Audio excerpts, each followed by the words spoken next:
بے شک رب کے اختیار میں سب کچھ ہے اور وہ سب کچھ کر سکتا ہے، لیکن کیا تمہارے اختیار میں جو کچھ ہے تم نے وہ کیا ہے؟ ہم یہ کہتے ہیں کہ رب کا اختیار ہر شے پر حاوی ہے، اس کے یہاں کسی چیز کی کمی نہیں ہے، تو وہ ہمیں اپنے اختیار سے عطا کرے، وہ سب کچھ کر سکتا ہے، میرا فلاں فلاں کام بھی کر دے گا۔ ہمیں اللہ کے سب اختیار، طاقت، اس کی ملکیت اور اس کے کن کہنا یاد رہتا ہے، لیکن ہمیں اپنا عمل بھول جاتا ہے۔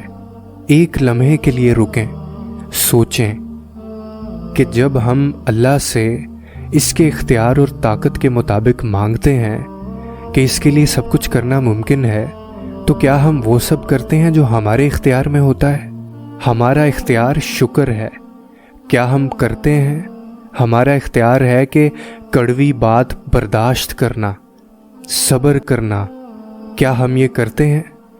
جاہل کو بھی جاہل نہیں کہنا، اور ہم عالموں کو جاہل قرار دے رہے ہوتے ہیں۔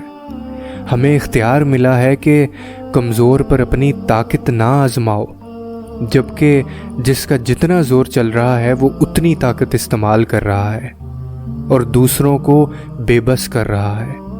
کوئی زبان سے، کوئی دباؤ سے، کوئی مجبوری کا فائدہ اٹھا کر، کیا ہم نے ان اختیارات کو جائز طرح سے استعمال کیا ہے؟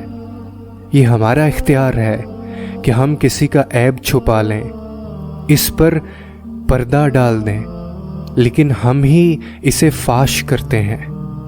کیا یہ ہمارے بس میں نہیں ہے کہ میں نے ایک غلطی کی، گناہ کیا، بلکہ میں مسلسل غلطیاں کرتا رہا ہوں، اور ہم یہ معاملہ اللہ پر چھوڑ دیں؟ ہم خود کیوں جج اور وکیل بن جاتے ہیں؟ تو جب اللہ کے اختیار کو پکاریں تو یہ بھی یاد رکھیں کہ اچھے عمل کرنے کا اختیار آپ کے پاس بھی ہے۔